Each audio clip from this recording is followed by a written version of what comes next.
Bonjour à tous et bienvenue, ici Rems, votre coach santé. Et aujourd'hui, on va définir les deux choses qui nous fatiguent le plus, qui peuvent vraiment nous pousser à un épuisement chronique ou juste un épuisement aigu, qui peuvent nous faire vivre énormément de stress et qui est tout simplement une grande perte de notre énergie vitale, de notre joie de vivre, de notre énergie à faire tout simplement, d'être bien à chaque heure, chaque minute, chaque jour. Voilà ce que tu vas découvrir dans cette vidéo. Les deux principaux facteur qui fait qu'on est fatigué et malheureusement de plus en plus chroniquement pour beaucoup d'entre nous.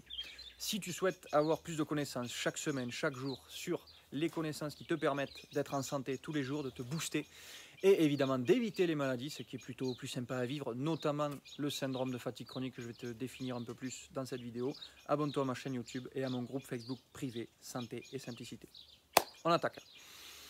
Donc les deux facteurs qui nous bouffent énormément d'énergie, je vais te les présenter sommairement et ensuite on va les définir un peu plus dans cette vidéo.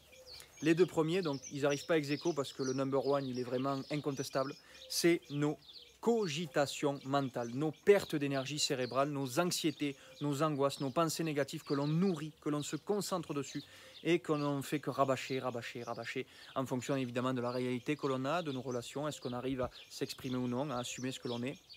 Il y a plusieurs facteurs à découvrir. Bref, c'est vraiment notre mental. Est-ce qu'il tourne pour rien? Est-ce qu'il nous épuise à toujours se disperser à droite à gauche?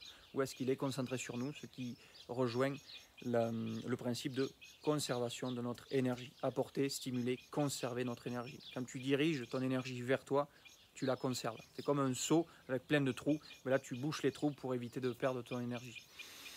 Le deuxième, c'est la digestion. Même quand ce processus se passe convenablement, correctement,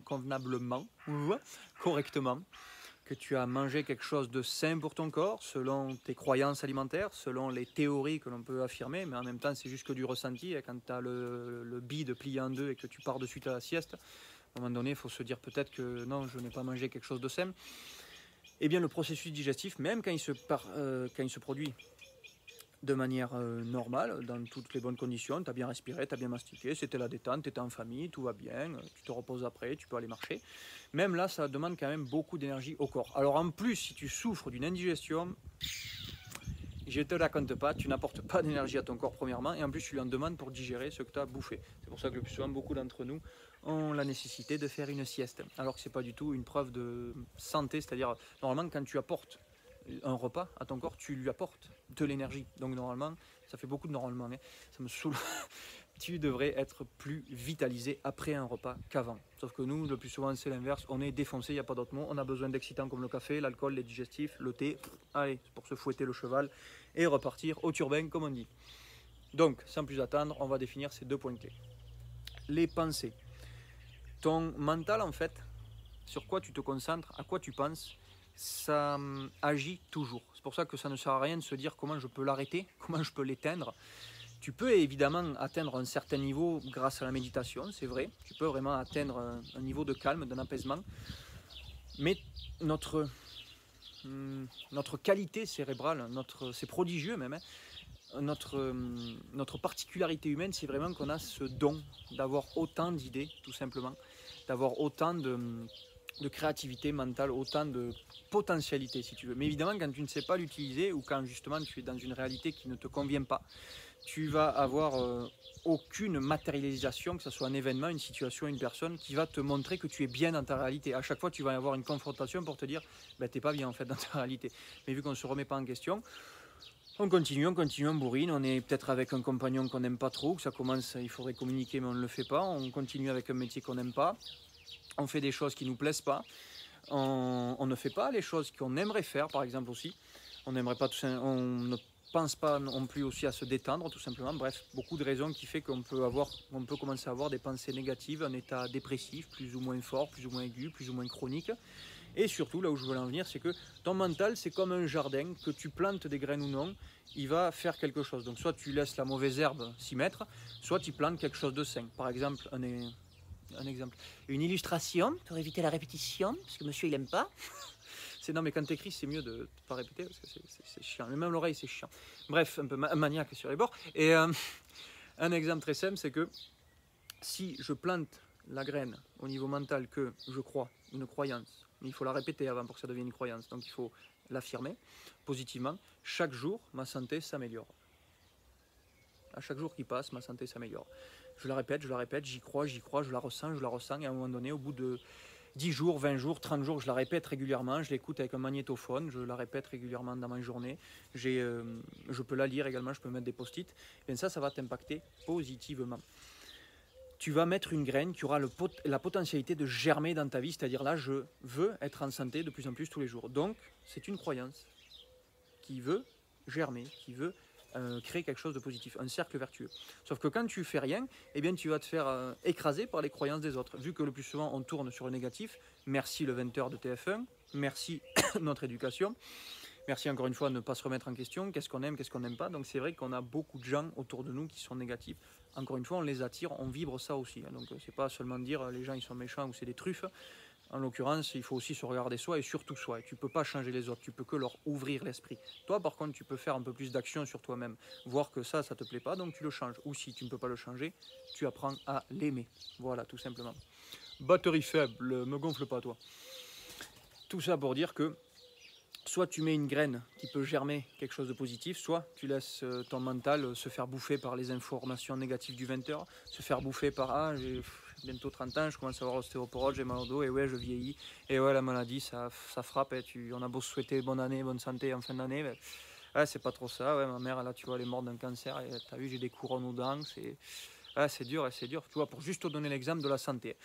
Donc évidemment, toi, ça va se répéter, plus ça devient vraiment une croyance. D'abord, c'est juste une idée, une pensée, une phrase. T'as vu, je suis de plus en plus malade. T'as vu, c'est con de vieillir. T'as vu, à 60 ans, on peut même plus marcher. On a besoin d'avoir des couches pour vivre, parce qu'on se fait dessus. Voilà, si t'as pas compris. Eh bien, plus ça va se répéter, plus tu vas le voir, plus tu vas te mettre en tête que en fait la santé c'est dur, c'est très dur. Eh bien oui, ça va devenir une croyance. Donc quand tu vas par exemple avoir une pathologie, genre des grosses douleurs, ah mais c'est normal, la santé c'est dur et c'est même impossible, donc c'est normal que j'ai des douleurs. Tu justifies des conneries et tu attires une réalité négative à toi, qui peut évidemment, au niveau mental, au niveau de tes pensées, t'angoisser. Ah ouais, mais à quel moment ça va disparaître? Enfin non, ça va pas disparaître en fait. Et comment ça va se développer? Quel médecin je devrais aller voir? Putain, lui il m'a dit ça, l'autre il m'a dit ça. Tu sens, tu vois, ça peut être la culpabilité, ça peut être de l'angoisse que tu peux vivre, ça peut être du stress, mais toujours ton moulin mental qui fait que moudre des conneries. En parlant poliment, tu broies du noir, tout simplement. Et encore une fois, c'est parce qu'on n'a que ça à faire de s'y concentrer dessus. Pour te donner un exemple très simple d'une histoire vraie que j'avais recueillie dans une formation en méditation, il y a une personne qui s'était fait torturer pendant des décennies en Asie, de mémoire. C'était à l'époque de la guerre, un homme de mémoire. Et 10 ans plus tard, une fois qu'il avait réussi à sortir de là, on le voyait tout pimpant, tout bien, tu vois, dans sa vie. Et on lui demandait évidemment, comment as-tu fait pour ne pas avoir de la haine, de la colère, envie de déclarer la guerre tout simplement à tes bourreaux, à ceux qui t'ont fait du mal. Eh bien, il a dit, j'avais évidemment de la colère, j'avais évidemment de la tristesse, j'avais évidemment de la haine envers eux. Évidemment que je voulais moi aussi leur faire du mal. Évidemment que j'avais ces émotions, j'avais ces pensées négatives en moi. Mais je ne les ai pas suivies. Je ne les ai pas entretenues. Tu comprends? Quand tu apprends une émotion, je viens de gagner à l'euro million, ouais, génial, c'est trop bien. Je viens de perdre toute ma famille dans un accident d'avion, waouh, là tu vas chialer ta race en parlant poliment. Bref, ce n'est qu'une émotion, ce n'est qu'une information. Ça ne dure que quelques secondes, tu vois. Par contre, quand tu continues à gamberger là-dedans, le plus souvent négativement, c'est rare qu'on gamberge positivement dans nos victoires du passé, parce que oui, on en a, mais on ne sait pas les identifier, on se concentre toujours sur le négatif. Eh bien, c'est toi qui restes dans l'ambiance négative. C'est toi qui continues à broyer du noir, c'est toi qui continues à te bouffer ton énergie vitale, à la concentrer sur des âneries, à toujours voir le négatif. Ah, mon état de santé, il va se détériorer. Ah, mais c'est normal, de toute façon, je vais être de plus en plus malade. Ah, ouais, c'est dur la vie. Ah ouais, je souffre. Ah ouais, c'est normal, j'ai pas envie d'aller au travail. C'est normal de pas aimer ça. C'est normal, c'est normal, c'est normal. Enfin, plein de justifications à la mort moelle. Mais même si tu t'arrives à les justifier, tu vas quand même y gamberger, quoi. C'est toujours, ah ouais, la vie est difficile, c'est dur, il faut gagner sa vie. Enfin, tu vois, on a un gros passé de croyances, de formatage vraiment à péter parce que ça nous pourrit la vie. Voilà le tout premier facteur qui nous bouffe énormément d'énergie, c'est nos discours internes mentaux, nos bêtises qu'on peut se dire, parce qu'on suit des pensées négatives, parce qu'on n'a rien d'autre à penser, parce qu'on n'a rien d'autre de mieux à faire que de penser à des âneries. Donc voilà, donc ça on verra plus tard dans notre vidéo comment on peut éviter ce genre de choses et surtout se concentrer sur le positif. Mais je t'ai déjà donné une petite clé en te disant on se concentre sur le négatif, on l'accroît. D'une miette, on en fait une montagne. Même si la montagne est quand même là. Quand je te prends l'exemple, j'ai perdu toute ma famille dans un accident d'avion. Bon, je le souhaite à personne, ça va être la pire chose que l'on peut vivre, surtout si tu es très attaché aux membres de ta famille, parce que suivant les familles, évidemment, ça peut être disloqué. Donc ça doit être un choc énorme. Évidemment que tu peux être plusieurs jours à t'en remettre, évidemment que ça peut te marquer. Mais quand ça fait des années, à un moment donné, il va falloir se poser des questions. Moi, ma toute première rupture amoureuse, j'ai mis 1 an à m'en remettre. 1 an de souffrance, j'étais vraiment dans le dark, quoi. Pendant 1 an, quoi. Il y avait des hauts, il y avait des bas, mais il y avait surtout beaucoup de bas, tu vois. 1 an, quoi. 1 an à te pourrir la vie parce que j'avais rien d'autre à faire de mieux. Et puis parce que on m'avait pas appris à prendre soin de mon hygiène mentale. Et tout simplement, oui, je me bouffais l'énergie à ce niveau-là. Voilà pour terminer sur nos cogitations cérébrales débiles. Commence à faire chaud ici. Ensuite, on a la digestion. Donc ça, c'est un processus, comment on appelle ça, normal, vu qu'évidemment, tôt ou tard, on va manger quelque chose. Et évidemment, ça coûte de l'énergie à ton corps de le digérer, c'est-à-dire de transformer les oiseaux. M'énerve les oiseaux. De transformer la matière que tu as consommée en substance utilisable par tes cellules. Ok ? C'est-à-dire qu'un steak, il ne peut rien en faire. Par contre, s'il le transforme pour atteindre les acides aminés, les protéines, les glucides qu'il peut contenir, les nutriments, là, par contre, il va pouvoir faire quelque chose, il va pouvoir régénérer tes cellules. Voilà ce qu'il a besoin de faire ton corps lorsqu'il cherche à digérer ton bol alimentaire, c'est-à-dire tout ce que tu as mangé. Et ça lui demande de l'énergie. Plus l'aliment est facilement digérable, transformable, davantage ton corps n'a pas besoin de perdre de l'énergie et surtout l'énergie qui est apportée par l'aliment est très rapidement utilisée. C'est-à-dire que c'est bien de parler de nutriments, mais c'est toujours l'énergie vitale, c'est-à-dire ton énergie qui te maintient en vie, qui déplace les nutriments vers les cellules nécessiteuses, qui déplace les déchets pour être évacué. C'est E égale MC de l'énergie déplace la matière. Donc avant de se poser la question qu'est-ce qui m'apporte des protéines, des vitamines et toutes ces âneries, vu que c'est basé sur des grosses voilà, eh bien il faut surtout se demander mais qu'est-ce qui m'apporte vraiment de l'énergie. Donc je le répète encore une fois comme j'ai dit en début de cette vidéo, quand tu manges, il doit vraiment y avoir un avant-après. Je ne dis pas que de suite tu as mangé, ça y est, je vais péter le record aux 100 mètres et je vais casser en deux Usain Bolt, mais quand même, il y a un avant-après. À un moment donné, tu sens la faim, tu peux même sentir la fatigue. Mais après avoir mangé, ça va beaucoup mieux, l'esprit est vif, le corps est en mouvement. Tu as envie de respirer profondément, de te tenir droit, d'être en canne, comme on dit. Parce qu'évidemment aussi, le processus digestif a besoin beaucoup de respiration. Tout ça pour te dire que normalement, la sieste n'est pas du tout conviée après un repas. Donc encore une fois, c'est pour te dire que nos pratiques et surtout notre conception de la digestion et de ce qui est logique ou non, de ce qui est normal ou non parmi beaucoup d'entre nous, est sacrément faussée. Pour la petite histoire, la digestion, tu vas voir un médecin le plus souvent, enfin moi en tout cas c'était le cas jeune et que je voyais chez ma famille, vous digérez bien, en gros ça veut dire est-ce que vous allez à la selle tous les jours, c'est bon, vous digérez bien. Comme je viens de t'expliquer, digérer, ça veut dire transformer la matière que tu as consommée en substance utilisable par ton corps. Donc, c'est pas seulement faire caca, quoi. Parce que oui, tu ne peux pas assimiler tout ce que tu consommes. Il y a toujours une forme de déchet. Mais plus la matière est assimilable, moins il y a de déchets, davantage ton corps peut évacuer les déchets par d'autres voies. C'est-à-dire tes expirations, la matière gazeuse, ta peau, matière liquide, solide et gazeuse, et tes urines. Ceux qui vont manger beaucoup plus de fruits et de légumes, ils vont bien voir qu'ils vont évacuer plus par la sueur et les urines que évidemment faire des gros excréments nauséabonds que connaissent les chers mangeurs de viande et céréaliens. Je l'ai été, donc je le sais, il ne faut pas se cacher, il faut assumer la tête baissée et tu dis que ça ne se reproduira plus, c'est promis, c'est promis.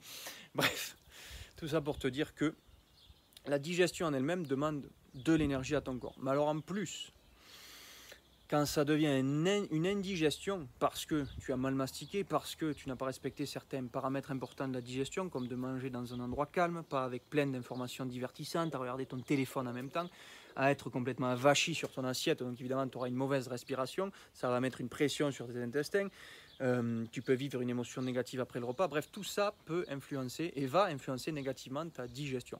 Ça prend en compte évidemment ce que tu as mangé. Qu'est-ce que tu as mangé? Donc là, en l'occurrence, comme je disais sur les céréaliens et les mangeurs de viande, le plus souvent en plus on mélange les deux, alors que ça ne se digère pas du tout dans le même milieu. La viande a besoin d'acidité, alors que les céréales ont besoin d'un milieu alcalin. Mais bref, quand tu fais ce genre de mélange, c'est encore plus indigeste. Et ça prend en compte aussi si ton corps était pollué ou non, parce que tu peux mettre une pomme bien fraîchement cueillie de l'arbre, si tu la mets dans une poubelle, elle va pourrir. Donc c'est pour ça qu'il faut vider sa poubelle, détoxiquer son corps. Donc ça pour te dire que si tu crées une indigestion, ça va demander encore plus d'énergie à ton corps. Comme je l'avais dit dans une autre vidéo, tu lui en apportes pas par le repas, et en plus tu lui en demandes pour être correctement digéré, le peu qui sera digéré, c'est-à-dire transformé en matière utilisable pour ton corps, et surtout tout le reste sera un déchet, donc il faudra toujours le déplacer, l'évacuer, le neutraliser si besoin, et le stocker malheureusement si le corps n'a pas pu l'évacuer. Tout ça pour te dire que ça coûte énormément d'énergie de digérer. T'as qu'à voir évidemment, ben oui, on fait la sieste, on est crevé, oui, des fois on a besoin de 8, de 9 heures, de 12 heures de sommeil. Tout ça montre le plus souvent un processus digestif qui est vraiment à l'œuvre, enfin qui a besoin énormément de travaux, tout simplement. C'est de la matière solide, ça demande plus d'énergie à déplacer que de la matière liquide ou gazeuse. C'est essentiellement solide au niveau digestif, surtout parce qu'on mange des choses inassimilables, inutilisables par notre corps. Donc ça devient comme des gros cailloux dans les intestins, cailloux j'ai dit pardon, et c'est physique, et il faut passer 10 mètres de long, et il y a plein de zigzags, et voilà. Et après ça fermente, et ça crée un désordre de la flore intestinale. Fermenter, ça veut dire que les bactéries mangent ce que tu as bouffé, mais vu qu'il y a trop de choses à manger pour elles, ça crée trop de gaz, trop d'acidité, enfin bon bref, ça perturbe ton corps, et tout ça mènera encore une fois à une fatigue de plus en plus chronique. Tu ne le nourris pas, tu ne lui apportes pas d'énergie, et en plus tu lui en demandes énormément pour les travaux digestifs, et tes cogitations mentales. Voilà pour cette vidéo, j'espère que ça t'aura plu. Dans les prochaines, on verra ce qui nous apporte l'énergie, enfin, essayer de partir sur une note positive, parce qu'à un moment donné, on ne va pas rester tout le temps dans le noir. Et voilà, donc si tu as aimé, tu mets un pouce bleu, abonne-toi à ma chaîne et à mon groupe Facebook Santé, Santé et Simplicité, ben oui, parce que c'est simple d'être en santé. Si tu veux avoir plus de connaissances sur la santé, comment être en santé, te booster, être péter le forme, et donc péter, enfin, être en forme tout simplement, péter le feu, pour bien digérer déjà, premièrement, et ne pas avoir de cogitation mentale complètement débile, plutôt diriger son énergie mentale sur quelque chose de créatif, sur quelque chose de passionnant, sur quelque chose qui te fait vibrer, quelque chose qui te fait triper, voilà, qui te rend heureux, tout simplement. Si tu es en vie, fais ce que tu as envie. C'est simple quand même, non? Mais oui, on ne m'en a pas appris. Ciao, ciao, passez une très très bonne journée. À bientôt. Bisous, bisous.